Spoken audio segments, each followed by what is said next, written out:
Hello, and here we are. It's been 3 years, almost 3 years, since I last did this video, talking about my favourite fantasy book series. I've moved country, I've moved continent, I have completed my degree, and most importantly, this series list has expanded from five series to 10 series. You know, we've read some more. And as a result, we get to gush more. We get a whole extra 5 spaces that we didn't have room for previously. For those of you that have been here before, there's going to be no surprises here, no tricks up my sleeve. Don't expect that from me. And for those of you who haven't been here before, it's fair to say a lot of these series are well known. There's a reason they're spoken about so much, because they are certified bangers, and it's fair to say that I have, throughout, since I started reading again, have tried to make a bedrock, a solid foundation of the most popular and well-regarded fantasy series. As a result, it's a stacked list. I started going through, and I have them all in the order that I finished them. So I was putting it together and I was like, well, this seems, yeah, that makes sense to me. And then suddenly I was like, oh shit, where does this go? And where does that go? And which one of these wins? Because it is stacked, like I said. We have completed full, over 10 book, long series that were not there previously. Big misses. The Lord of the Rings is not on this list, because I'm currently rereading it, and it's been 5 years since I read it, and I'd barely read anything at the time, so it's been very vague in my mind where it actually lines up with where my tastes have developed to. I'm currently rereading Two Towers, and so I'm kind of like, I don't want to put this on here. And the other is that Stormlight will not be on here. Following the Wind and Truth. Yeah. The other series are better. And for all those people who are really sad right now, like all the Sanderson fans, do not worry, because the first entry on the list in number 10 is the Mistborn Trilogy. Oh, Jesus, okay, cat jumped off, the books are falling, everything's happening at once, it's terrifying. The Mistborn Trilogy at number 10 is always going to have a place in my heart as my entry to adult fantasy, and a series that I read a decade ago when I was a teenager, over a decade ago. I was probably 13 or something when I read it, and then now as an adult, still very much love it. Specifically, the Hero of Ages. I love Hero of Ages. I love Vin, I love Sazed. The series is perfect for those looking to bridge a gap. Be it from YA into adult fantasy, from other genres into epic fantasy. I think for anyone looking to explore the epic fantasy genre, who may not have experience in terms of epic world building that's intricate and political machinations, I think Mistborn softballs you a lot of things that are then fantasy staples and are going to appear in a lot of the other series and probably be developed in more nuanced and maybe different ways. But I think Mistborn, like I said, with the kind of simple prose, the transparent prose that allows the story and the characters to just kind of excel and come through. I think it has great twists and turns throughout the series, great antagonists, good twists, everything like that. I think the series just excels as a solid entry-level fantasy series. And it's still one of my favourites. I look forward to rereading it. I always look forward to rereading it. Luckily as well, you can read Mistborn, the first book, Final Empire, as a standalone, really. In the sense of, it is a full trilogy, but I think if you finish that one and think, oh, this was a 3-star, I don't want to continue, you've kind of still had a complete story within that. Now, I forgot to mention this before number 10, but I would be very interested in hearing thoughts on what I've included, what you think should be included, maybe some under the radar ones that you think could bolster into this top 10. Because now that I've kind of laid these foundations, I'm looking for a lot more under the radar niche fantasy series. So yeah, please let me know that. And the one that I've most recently finished that has entered this list was a Patreon pick. Link is in the description as always. But the Daevabad Trilogy by S.A. Chakraborty is one that has definitely leaped into the top 10. Yeah, this was an example of something that I've been aware of that I just haven't had the time, because the last book is quite chunky. They are sizable books, even though they are quick to read. I've been putting it off, and so when I finished up some of these larger series and had the kind of the push from the Patreons, then I read the Daevabad Trilogy, and it is fantastic. This is very much a series that if you're looking to explore a different mythology for fantasy, this is what you go with. You're always going to have kind of Arabic-inspired elements in other traditional fantasies. Like you'll see the Wheel of Time has a lot of reference to Arabic mythology, but the region is really covered in the Daevabad through the mythology of Jinn, through the mythology of the Marid, of the Ifrit, through Devas themselves. It's full of the kind of iconic imagery of Arabic and Islamic mythology and history. Something that has been appearing a lot, like I've been reading different series, and a lot of the same imagery and characters and that kind of thing have been turning up. But I think that Daevabad does it the best, and the reason being is that this is a very politically heavy series, following Nari, who is this young kind of thief.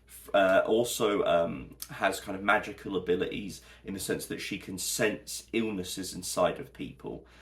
So she kind of grows up in an environment of, she's an orphan in Egypt, and she lives with she works with this apothecary where she kind of scams people, and she's a thief, and she gets involved in this thing where she gets involved in a ritual where she says some words in a language that she does not understand, and she summons a jinn, and this jinn Dara turns up, and it becomes this thing where they have to get to the city of Daevabad because they're now being hunted.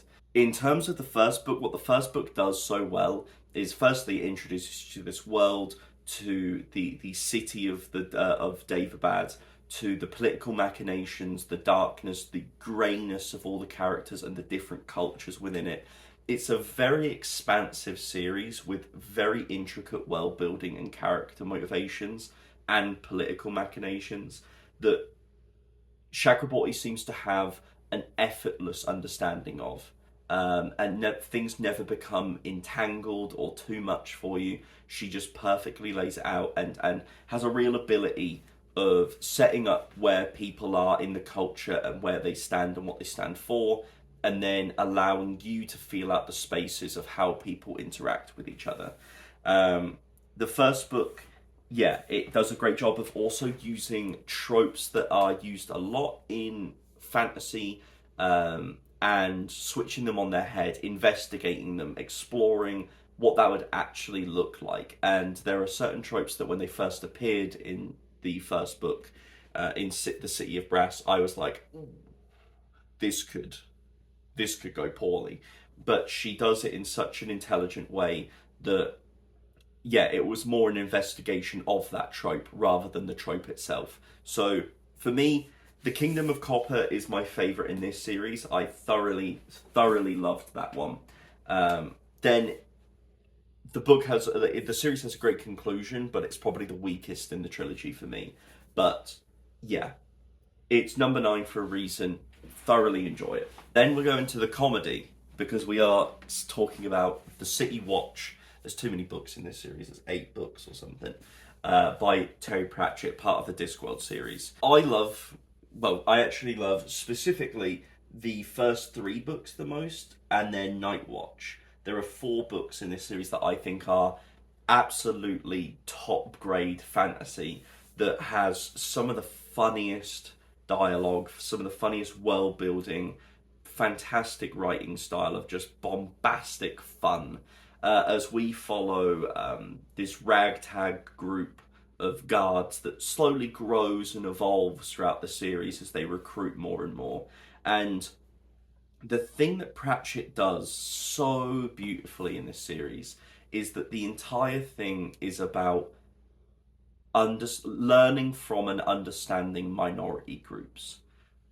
We follow essentially a very human normative, shall we say, group in the of guards in the first book, and essentially each kind of book introduces a new race of fantastical characters that go through their individual journeys and the societal judgment that is given and how they overcome that. Pratchett may not do everything right. You may find jokes that go too far, or sensibilities change throughout time. But the one thing that you can never disagree with is that Pratchett is trying to be the best person he can be through his writing. But it never feels like he's trying. It feels like it's just naturally who he is. So he's poking fun at everyone. He's like deeply scathing in his humor, but it's all towards a goal of bringing everyone together. And I think that he's a beautiful man. And I think that in the time in which we live, the loss of Pratchett directly correlates to the absolute fucked up time in which we live. I think the moment he passed, a piece of darkness won that he was holding back. So City Watch is beautiful. The first of 2 unfinished series on the list. So one of the things is that if I have reached the point of which the author has not continued, then I still count it on the list. And the first of those is the Gentleman Bastard series by Scott Lynch. If someone had told me after the first time I read The Lies of Locke Lamora, it would be number 7 on my best fantasy lists, I would have scoffed. I would have chuckled. I would have pooh in their face. For I never foresaw such a thing occurring. I enjoyed The Lies of Locke Lamora the first time I read it, but it was only when I got invited to reread it for a conversation that I fell in love with it. From the kind of Dickensian Oliver Twist childhood of which Locke Lamora is this thief, this child thief, who is just making friends inside his group and fighting with other kids and trying to make a living and getting recruited by Chains, this old kind of master thief who teaches him the ways and stuff. Awesome.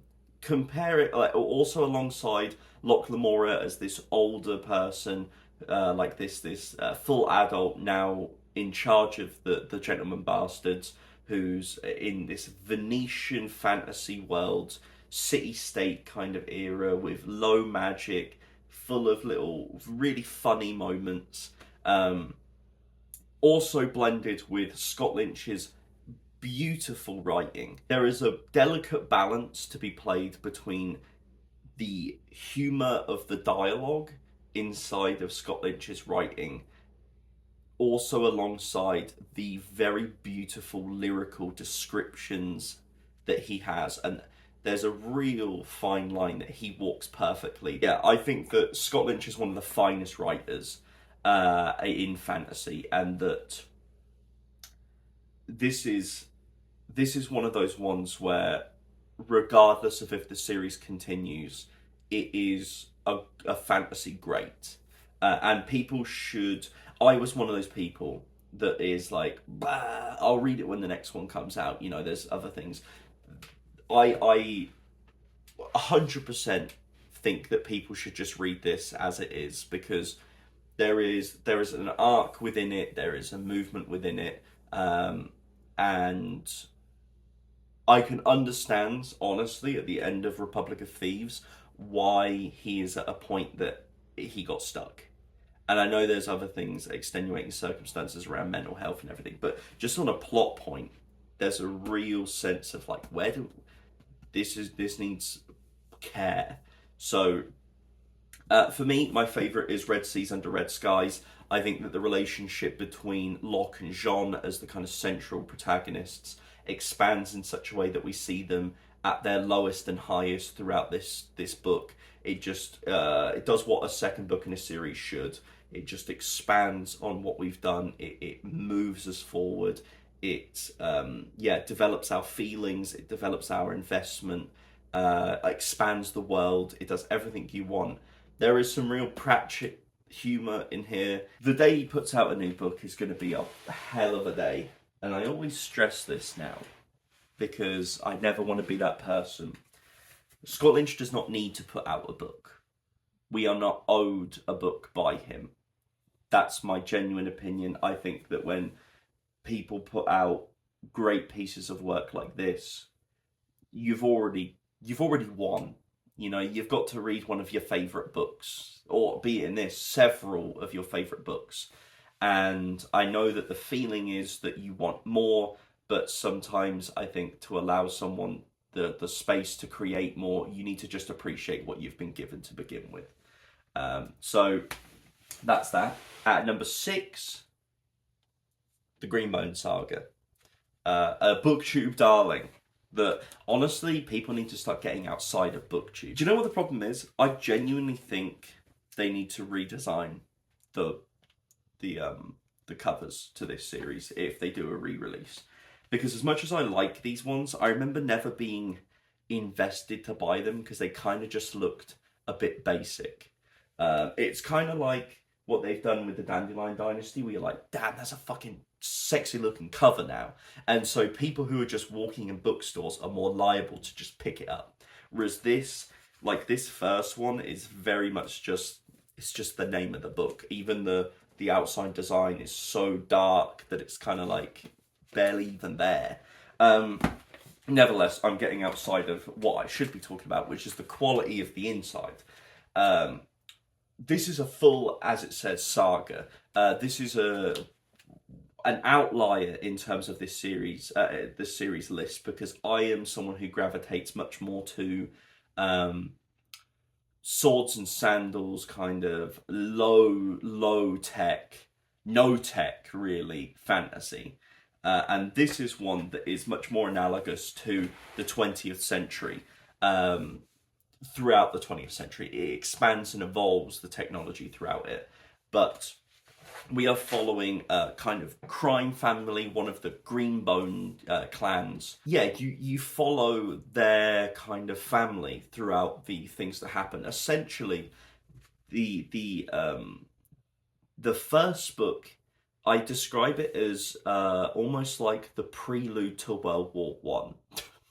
It's a bizarre way of describing it, but it's like, it's a slow build first book that introduces you to the world building, the characters, everything that's going on, and then hinges on this one moment that then explodes a larger conflict. Hence the second book, Jade War. And then Jade War is like you're then experiencing the war. There are time jumps throughout the book. There are time jumps within the book as well, for the second and third one. The third one expands and changes up and expands and has a lot of time within it. And that's why I think people hinge between the second and the third one being their favourite. Personally, I think that the third one delivered so much. I think very easily, this is the thing, I think that the reason that Jade Legacy works is because it is within this final tome. Because it very easily could have kept going, and this book could have been split in two, and we could have had a much more multi-generational story. But I think she did the perfect job in choosing where we end with this, that we still have an investment for our central characters that we began the series with. It's kind of like, I would hate for it to fall into the hole that Pachinko did, which is that you're way more invested in the first half, and then you're just kind of flitting through really quickly the rest of the generations post that, and you aren't quite as invested and not enough time is given. Instead, this one does the multi-generational perfectly, where we still have key characters from the first book continue, who were young at the beginning, have experienced the loss of their elders, who are now elder and experiencing the raising of their youth. You know, it's hinging on that middle generation to tie everything together. And yes, I think that Greenbone Saga is amazing. I think it is one that was extremely popular, but since it's finished, I don't see as many people picking it up. And I think you should. I think Greenbone Saga is a great, honestly. I think it is an emotional roller coaster. You are destroyed throughout it. It has wonderful great characters, people that you hate when you first read them. You reach a point where you still strongly dislike them, but you are emotionally invested in them. It is a true grey character for a lot of these, because they are doing horrible things, and you know that they are doing wrong things, and yet you are still emotionally tied to them. And I think that that's what Fonda does brilliantly. Then we go to a series that I have read twice in the last few years, a series that I absolutely adore and think that everyone should read. I think that, I mean, let's just say it's The Long Price Quartet by Daniel Abraham. People who have been around here know what this is and know that I will mercilessly berate everyone into reading it. The Long Price Quartet, this is 4 books just in this little boy. You know, it's 900 pages for 4 books, so averaging less than 300, like just like 225 a book or something. That's crazy. And this is another multi-generational story. Each book, there's about a decade in between each book, so you are truly following your central characters' whole lives, once again from them as children up to them being adults, and there is a central friendship tied within this series that is one of the most heartbreaking and emotionally devastating things I've ever read. It is, it's like an Professor Xavier Magneto style friendship, but they have ideological differences that are never going to be bridged. And they have, it's not only ideological, it's experiential, it is jealousy, it is love, it is compassion, empathy, the lack thereof. It is all of the things that make us human, and how that can bring us together and break us apart. It is one of the most emotional series I've ever read. It's a series that just,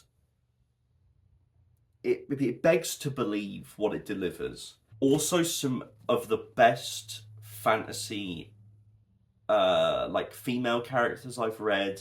Fantastic world building, really clean, simple, but like straightforward prose that really delivers the world building and the characters. It's like there's great description within it, but the way he structures his sentences and the content of it delivers your emotional investment, not how he's delivering the words, if you get what I mean. There's a slight difference between those two things. Yes, this book, this series is difficult to get a hold of. It's out of print, it's very difficult. We were very lucky to find a bind up. Also, for those that don't know, Daniel Abraham is one of the authors of James S.A. Corey, so The Expanse, very big author and everything. He's done plenty of other stuff, but the Long Price Quartet is the one that's special to me. And criminally under-reviewed. Criminally. Like, I understand that BookTube, it became a darling thanks to Alan and all these other people, but outside of it, because it's out of print, criminally underrated. Number 4 is the First Law series by Joe Abercrombie. Hardly surprising for him to be on here. My favourite book is The Trouble with Peace from the Age of Madness. This series is 10 books long. It's 9 novels and then 1 short story collection. I think if we were doing it based on the first trilogy or the first trilogy and the standalones, this would be bumped down a few places. But with the existence of the Age of Madness, the emotional ties, the resolutions he ties through all of the different series together, the series elevates by virtue of this final series because it almost compounds and provides a resolution to all of the characters, the thematic work. That's kind of the key point, is all of the themes are delivered in this final trilogy that ties all of the series together. And that is something truly special. It's grimdark. I mean, Joe Abercrombie is Lord Grimdark, but it's grimdark with a healthy dose of fantastic humour. It also has fantastic social commentary. There are parts in the second trilogy, especially The Age of Madness, that had my class rage veins bubbling. It had me by the throat, honestly. Another person who, like Chakraborty, plays with tropes and expectations so well. The second book in the original trilogy is what made me fall in love with this writing. This is one thing I will desperately say to people trying it out for the first time. The first book is great. I rated it, I think, a 3.5 or a 4 stars. It was strong.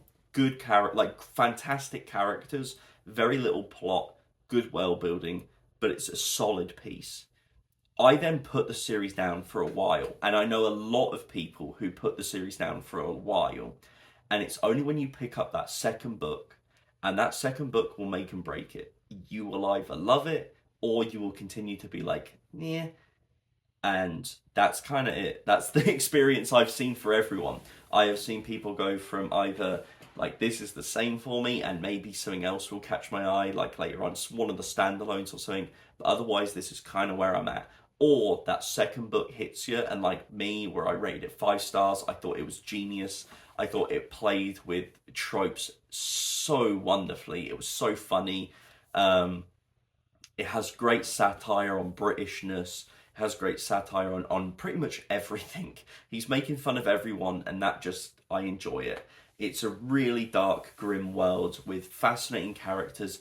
He has an ability of tying specific traits to people that make them memorable.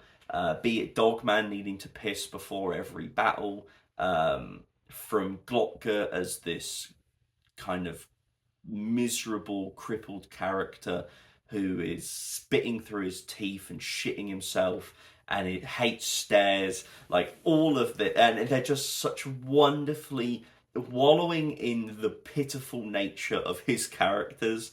Just, it feels like a warm blanket.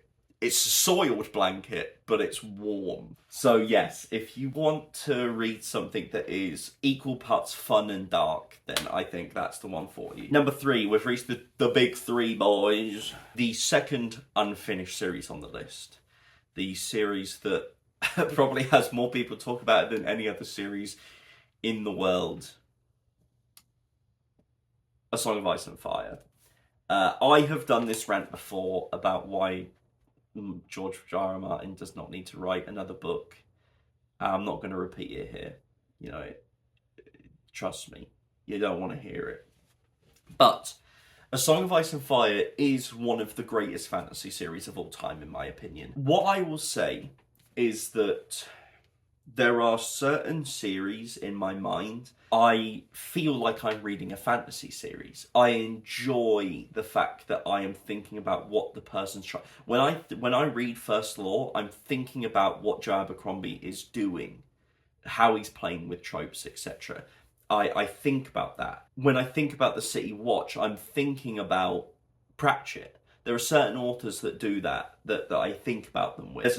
My number 1 series, and this one is an example of a series that makes me feel like I have fully transported to a different time and a different place. I think there is an absolute knowledge of history within the world that is hard to replicate. And Martin, as we've seen from his encyclopedic releases of other content around A Song of Ice and Fire and the world of Westeros, The man clearly understands everything.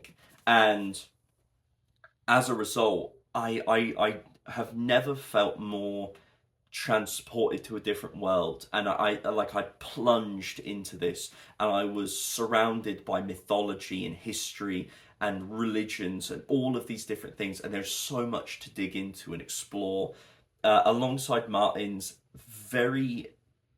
just beautiful writing. I know people don't like it sometimes, but I could read him describe food for 5 pages in a row and I would not get bored. The first 3 books as an arc is possibly the greatest fantasy product I've read.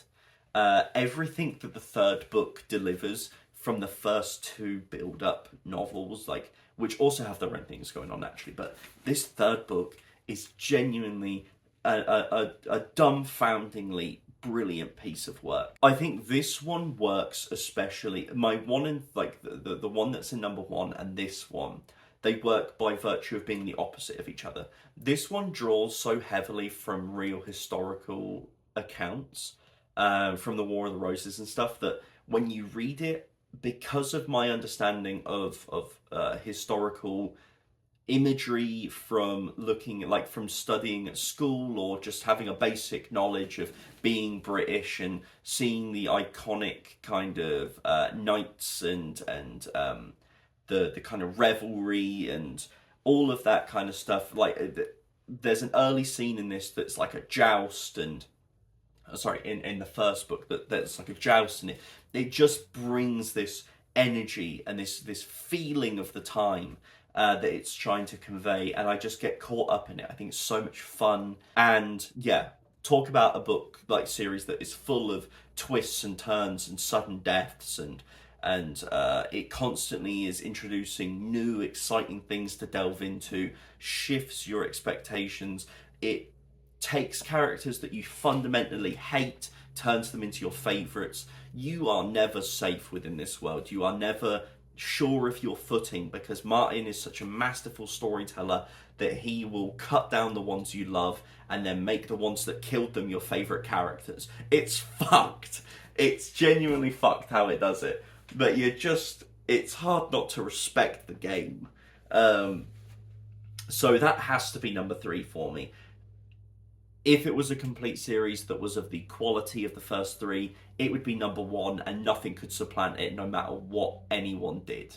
But as it is, because the 4th and 5th book are very much part of the second arc for me, they're still great books, but they don't quite reach the first 3 for me. Number 2. Number 2 is probably what a lot of people are expecting to be number 1. I think I'll be shot down in the comment section, because in number 2 is The Realm of the Elderlings by Robin Hobb. As it says on the cover, as addictive as morphine, Robin Hobb has changed my life. And Ship of Magic specifically has memories associated with it. I was on holiday reading it. I was visiting family, and I remember just sitting with them and reading this book, and I was talking to Grace, and I was looking around. It was sunny outside and my family are there, and I was just thinking, and I'd just finished some work for university that I felt fucking clever as shit about, and I was just there like, damn, this is you remember this, because this is how it feels, you know what I mean? So from a personal standpoint, of course this is affecting the rating. However, I do think The Realm of the Elderlings is of a quality of being second, regardless of my personal association. It probably has the most mixed ratings within the series. I think there's fluctuating investment and what is for you, what isn't for you, but it all comes together in a way that is truly a masterpiece, and it builds on top of what came before it. So by the time you reach the ending, it concludes in such a way that I was just spellbound and crying. Like, I am not also joking when I say for the last 150 pages of Assassin's Fate, I was crying. I just didn't stop crying for 150 pages. I'm pretty sure I went into, I had dehydration. It was just shocking how good it was. Robin Hobb is a very slow writer. These are very big books they get to be, and they are very slow, very character driven, little plot driven. We meander, we really just allow time to pass. We revel in the slow moments we have with characters. And as a result of that, we allow characters to shift and change quite monumentally, but you never feel like it's too much. This is a series built on themes. Each kind of book, each kind of series has a set of themes attached with it that Robin Hobb is delivering. And I think that is something that transcends, and that's another thing that brings these series up. When there is, outside of the actual plot itself, outside of the characters, for me, themes are the things that transcend a series into greatness. When you can think about an emotion, or you can think about what it is trying to tell you, and it has delivered that. Fitz trilogies, 3 characters that are in first person, something that is the only first person thing to be on this list. And it's Fitz is this young bastard who is of the royal family, who is raised to be the assassin, and however, don't expect much assassin work going in. The assassin is very much the background to then allow our characters to explore, and it's more about this kind of fantastical medieval society. Hobb is a beautiful writer once again. Another person who spends the time, like Martin, to describe food and describe like the environments and everything like that, and you because of how slow it is, you are immersed in this world, you are drawn into it, where suddenly you are living there, and these are your friends and these are your family. And as you go along with Fitz, it changes. You stop viewing people as characters and you start viewing them as family and friends and enemies, and you become so invested that it rips your heart out and rubs it in your face, and you thank Robin Hobb as she's doing it. I think that this is another series that I love, especially because it builds on what came before it. I think I said that. It's from the world building, there are certain things set up in the Farseid trilogy that are then expanded on and explored in the Live Ship Traders series in series 2, and then that is explored further in series like the 4th series, and everything constantly is building and answering questions that you didn't know you had. And just there's a freeness to Robin Hobb's writing and plotting that I think is second to none. Whereas A Storm of Swords, in my opinion, feels meticulous. It feels like everything is where it should be to get to where we need to be. Ship of Magic feels like you are taking the scenic route to get somewhere. It's like, we could have gone A to B, but we have gone around the ways. And I appreciate that so much. And then finally, the number one series, a series I finished this year, is that colouring where its placement is? Maybe. I couldn't tell you. I'm a fallible man, what can I say? But this is the series that makes me feel like I am reading a different world's literature. I feel like I have discovered a book that shouldn't exist. It feels like something that has fallen through a crack in time and space, and I absolutely adore that feeling more than anything. It's Malazan Book of the Fallen. I'm just going to pick up Gardens of the Moon because we got the Broken Bindings edition, baby, and they are absolutely stunning. This was money well spent. I never get special editions really, apart from presents for other people. This is the first one where me and Grace got it together, and god damn was it worth it. This is no fucking joke. This is a series that I just think it's the reason I think that literature exists, it's the reason I think that fantasy exists. It is the way of communicating real world problems, real world issues, in a way that distances itself from reality to truly explore the greyness of all of what is discussed.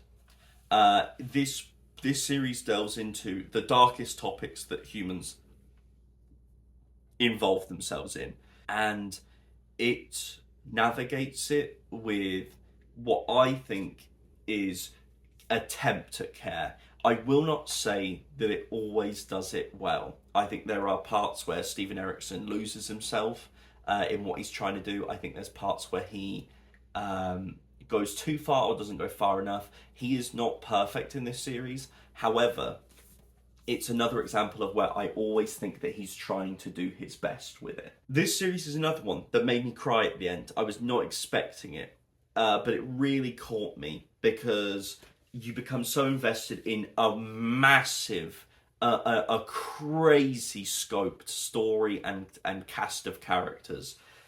You are flitting through different continents, different realms, different planes of existence throughout this as you are baffled as you go along, but don't feel intimidated by that. This is the one thing I always stress on Malazan, is because I've known people, including myself, who were intimidated by Malazan a lot.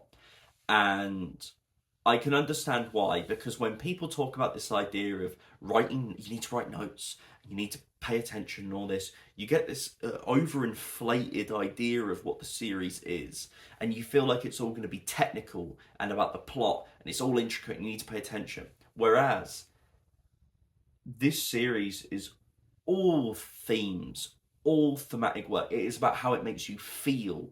It is about the characters, about how what they do, about what they want and what they lose and what they gain, and the loss that they experience, what they gain from that loss, the tragedy. It's such an emotional series, and I think people get locked up on this idea of understanding, where personally for me, I cannot always understand every little thing. I don't think you're ever going to understand everything about Malazan. And if that is your goal going in, I think you're setting yourself up for failure. If you go in to firstly think it's cool as shit and have fun, and then also get lost in these characters, the journey they're going on, regardless of how confusing or bizarre it is, and then feel the emotions that Steven Erikson, question the things that he is putting in front of you, investigate the themes that he wants you to think about. All of these things, I think there's so much to gain from Malazan, and that while it is not, I think it's a perfect series by virtue of its imperfections, if you get what I mean. I think the fact that you're reading a series that people put up on a pedestal, and that it's never infallible. It has these things that bring it down in every book, and it's simultaneously the greatest fantasy that's ever existed, and clearly has critiques in every book. Provides this perfect microcosm for what the series is, which is the human experience.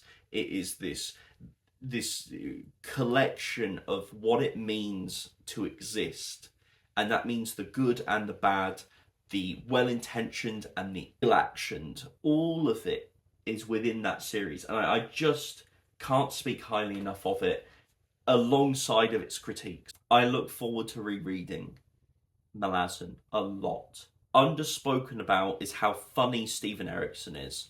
There is a level of gallows humour throughout the series that is, I think, fantastic. I love the humour. There's also, like, at some points, there's slapstick humour. There is such silly tonal whiplash kind of stuff in this that I love it. I love how it feels like he's taking every risk he possibly could at every point and just putting it in front of you, and I just love it. Do not listen to people. Also, this will be my last point on Malazan. The Malazan wiki, whoever did it, whichever of you lovely nerds put together that Malazan wiki, is a godsend. It's brilliant. Because, so this is my whole thing about keeping notes. I personally felt like there was only one point in the series I needed notes, and that was Dust of Dreams, which is like the 9th book out of 10. Before that, if I started the next book and there was a character that I was like, oh, do I know who that is? Do I know who that is? Have they been here before? Because characters do get dropped for books at a time. You type their name, you go on the wiki, you scroll down and it says appearances, and it's layered with big text saying the book. So I did it on my phone, and it would come up, and if it was like, if you're reading the third book and it comes up with Gardens of the Moon, you know that character's appeared before, and it only contains information that is within that first book, so then you can read that and you can catch up. And then once you read the book you're currently reading, close it, don't read anymore, because you'd spoil yourself. It's how it doesn't have, as far as I'm aware, I never really looked too much because I'm always worried, but like some have this like deceased type thing, and I'm like, why would you put that there? Put it where the fucking book is in which they would die. Don't include it at the top as a general information thing, you fucking bastards. Like, I know they do that on the Wheel of Time Wikipedia. It's like they put affiliations and they'll say if they're a dark friend. I'm like, what if that isn't revealed until the end of the fucking series, you bastards? Why would you put that in the fucking big box at the top? I digress. I really think that the Malazan Wiki is brilliant because of that system. And so if you're ever lost with a character, you can look at it and it's really concise, good general information about the plotting of who they're with and where they are. And I always felt like that was enough to tide me over. It was only the 9th book that I think it's actually a critique of that book rather than anything else. Like, I don't think it's a general, this series is so confusing, blah, blah, blah. That 9th book, I think it's just a critique that there are factions that are too close together but too similar, and we're moving between them so quickly that it's hard to differentiate and keep that in your mind, at least in my mind. Make use of the Malazan Wiki. It's very good. And that's a weird note to end the video on. But those are my 10 favourite fantasy book series of all time. I hope you enjoyed. I really look forward to seeing people's thoughts on all of these because, trust me, there's one thing I love talking about, it's all of these. Please let me know suggestions. What series, based on what I've said, you're like, you have to read this. I expect to see probably some Dandelion Dynasty. I expect to see some probably Black Company based on the grimdark nature of 3 of my top 4. I'll probably expect to see Dagger and Coin. What else? Maybe Rook and Rose. I know that gets mentioned quite a bit. But yes, please let me know. Maybe Shadow of the Torturer will get brought up. But nevertheless, this is it. I'm going to bring this big stack over. Try not to drop it, otherwise Grace will be very angry. It's big, it's heavy. And, as always, have a nice rest of your day.